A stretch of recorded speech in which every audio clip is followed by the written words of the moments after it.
And that'll set them back 5.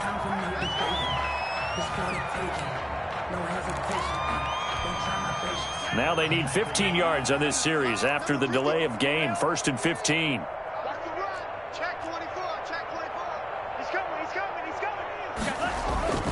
Tua going to hand this one to Breida. Stopped at the 24-yard line after a gain of 5.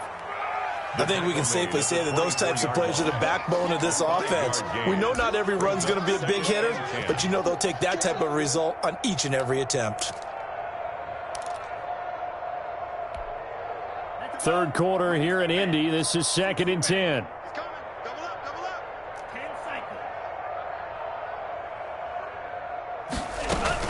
They stay on the ground. Again, it's Breida. Looking for a crease. Can't find one. Stopped at the line of scrimmage. Back-to-back stops make it 3rd and 10.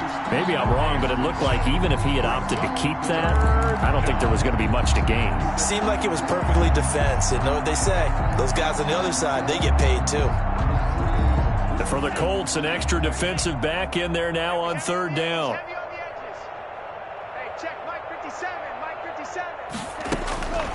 Tagovailoa working out of the gun. He's going to hit his man out of the backfield, complete.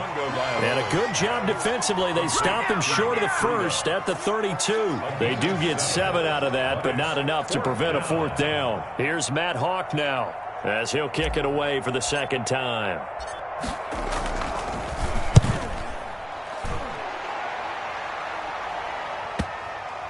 And the punt goes out of bounds, so no chance to bring it back, and they will spot it at the 24-yard line. 24-yard line.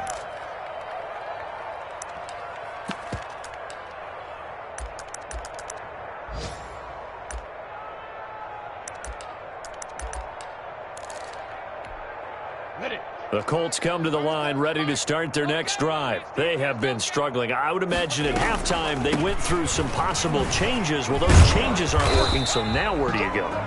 I think that now it's much more in their head. And what I mean by that is just what you said. You've gone over the changes. I bet they were pretty clinical at the half, not too emotional. They might need to go to the emotional side because you've got to find something, some spark somewhere. And so far, just being calm hasn't exactly worked. They need any spark at this point. Back now in Indianapolis. A lot of folks starting to make their way to the parking lot. Their guys trail big here to begin quarter number 4.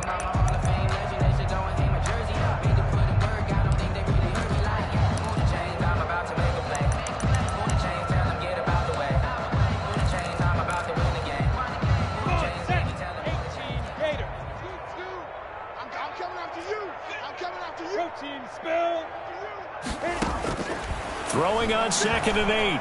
Minshew flush to his right.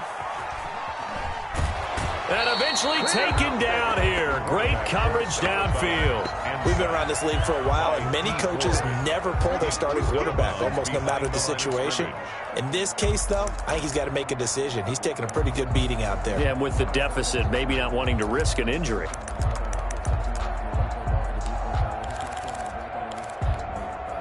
The Colts on 3rd down, 3 for 7 so far in this game. This is 3rd and 9. From the gun, Minshew to throw. He'll take a shot downfield. He's got a man, complete. And he is going to have a Colts 1st down as they're able to get the 3rd down conversion. 75 yards receiving for him now. It's a 1st down.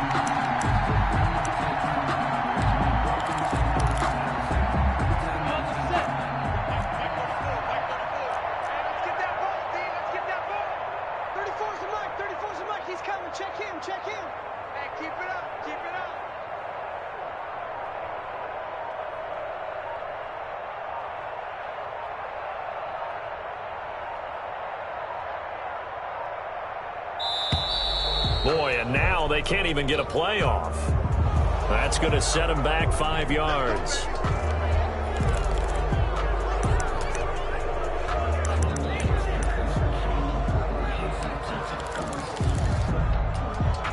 So a little bit of a stiffer challenge now. 1st and 15 following the delay of game. From the gun, it's Taylor. And he gets it down to the 32. Well, partner, I know this type of running back. I mean, this size, this intensity usually gets better as the game goes on. I just tell you from experience, the first few quarters, oh, you're eager. You come running up there, I'm going to tackle this guy. By the fourth quarter, you're coming up and thinking about it. And D-line wearing down fourth quarter. Yeah, that's not a guy they want to see consistently. 2nd and 5 now. Minshew. And this is caught. A spectacular one-handed grab there. And down he goes, taking it inside the 10, just shy of the 5 at the 6. A good pickup there, 26 yards.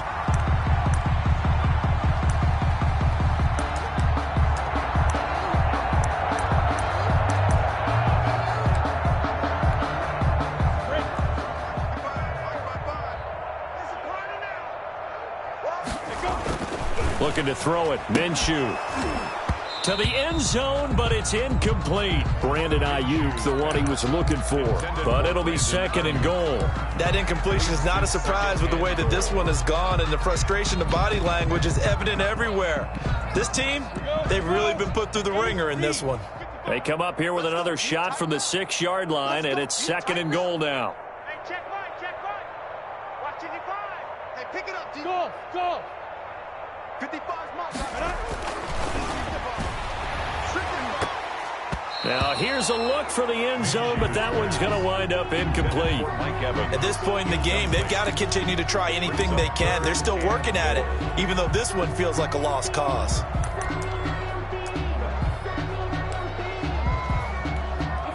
This defense has not surrendered a touchdown yet. You better believe they're determined not to here on 3rd and goal. And it'll be intercepted. Picked up by Malik Hooker. And the return won't go anywhere. They'll be back deep in their own territory at the 2-yard line.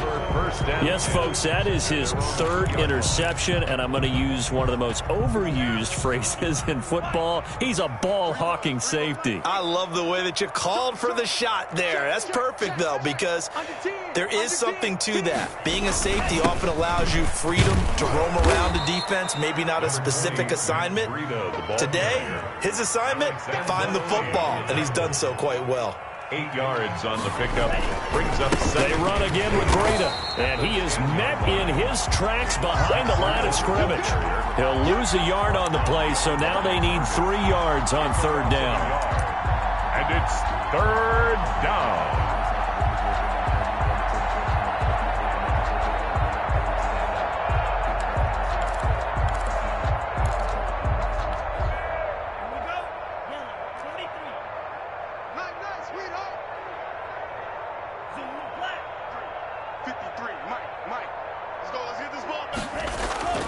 Going to the air, Tagovailoa.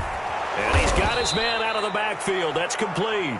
And he is going to have the Dolphins' 1st down as they're able to get the 3rd down conversion. A 10-yard pickup, and it's enough for a Dolphins' 1st down. Ready, 95. 53's mine. It's just me and you.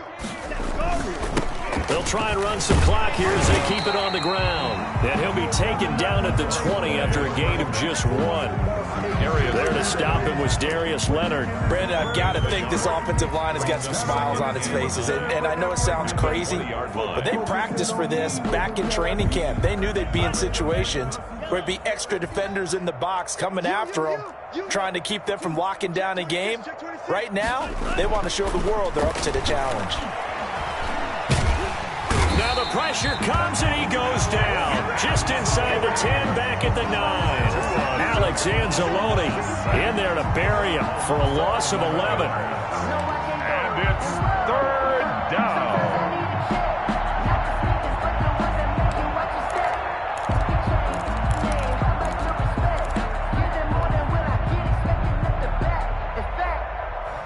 I sat down with my accountant and said, I got good news and I got bad news. I said, what's the good news? He said, the good news is you made a lot. I said, what's the bad news? The bad news is you spent more. So now after the sack, Tua and the Dolphins staring at a 3rd and long. 57's Mike.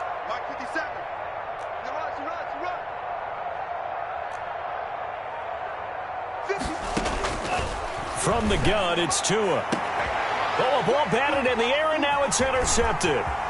Picked off by Rocky Sin. And he is going to bring this back inside the 20 to the 18-yard line. That interception sets them up beautifully already in the red zone. And you can hear it all the way up here. Oski, everyone turned to block, find a spot, and now they're set up inside the red zone for their offense. So from inside the 20, here's 1st and 10 at the 18. They go back to the air here after the INT on the last drive. Looking end zone, but it's incomplete. He was looking to get it to Jonathan Taylor there, and that'll bring up 2nd down. As defensive coordinators around the league tell me all the time, that throw is not for every quarterback because you've really got to drive the ball downfield. It's going to be a tight window for him to fit that one into. In this case, unsuccessfully.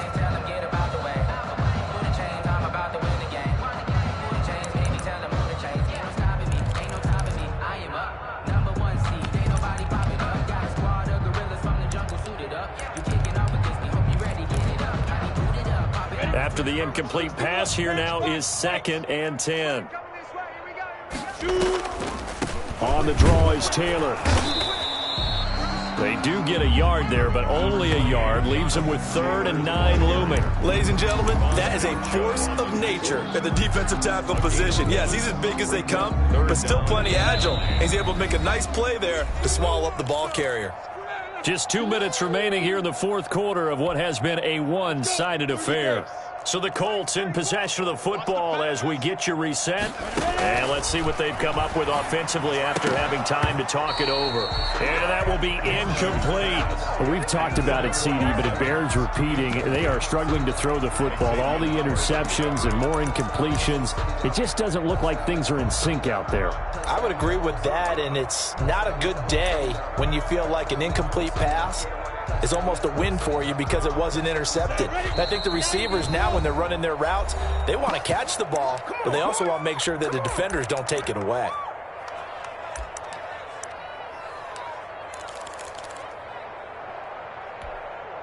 All right, they're going to try and keep hope alive here on 4th down. They're going for it. Got to try it here. He's back to throw. And they will not be able to hook up there. It's incomplete. They had to go for it with such little time remaining, and the Dolphins' defense is able to hold.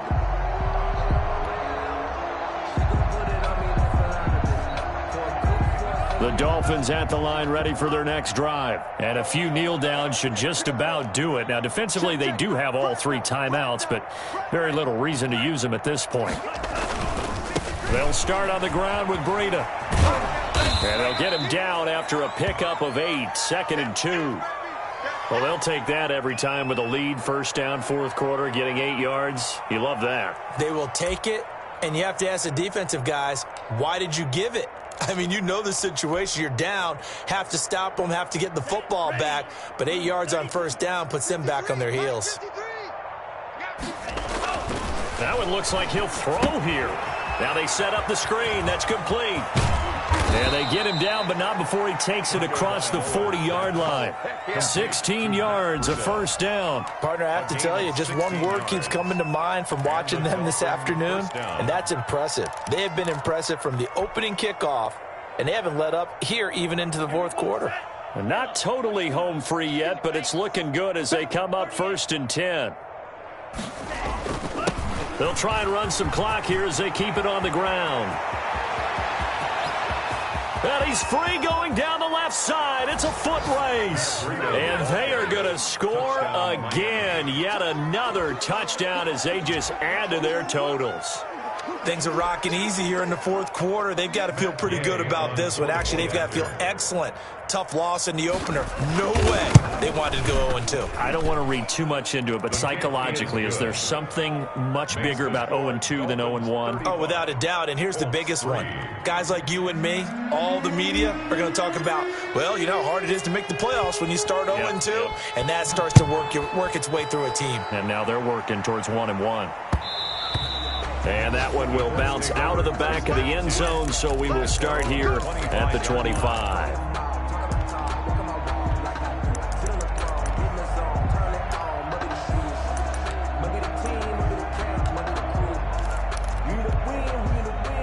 The Indy offense at the line and set to go. They've lost this one. Their offense has struggled.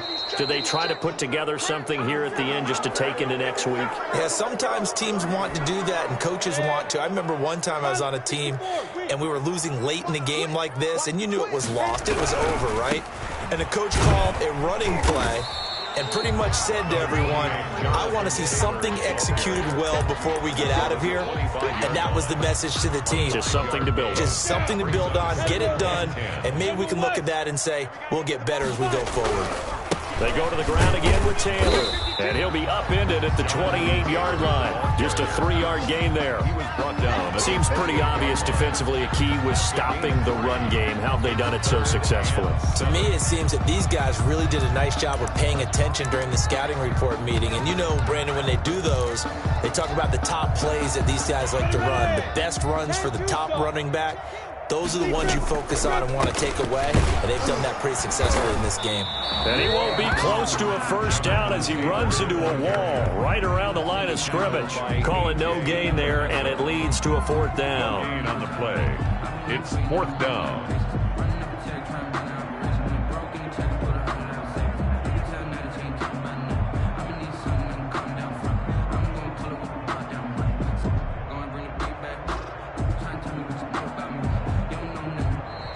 So a victory here for the Miami Dolphins. And it was their defense that really made the statement after the break. They pitched the second half shutout. Yeah, think about the team that just got vanquished. They did score in the second quarter. Do you think they thought at all that that would be their last points of the game? No, but what a second half. The adjustment, whatever they did in the locker room, it certainly worked. It certainly did, and you're exactly right. Whether it was an adjustment, whether it was just more focus on what they planned to do going in, whether they just played better, whatever it was, it all came together in the second half, and no points were allowed. That's a great way to close them out. So for Miami, they did what they needed to do. They split their first 2 road games of the year. And they'll get another road test next week as they head to Buffalo to take on the Bills. Meanwhile, for the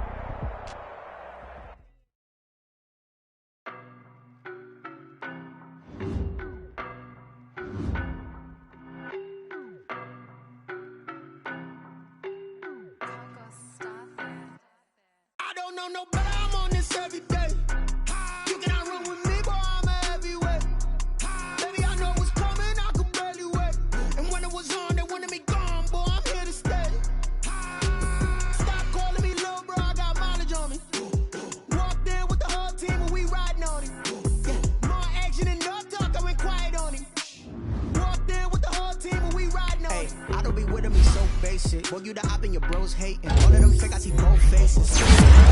Racing. I'm knocking down to their cold cases. Marathon run, I'm a slow pacing. They did not want me to go places. Foil plans like the gold place. And if we pulling up with the whole squad, are you ready? Done told y'all that you better be running. I'm in my gold.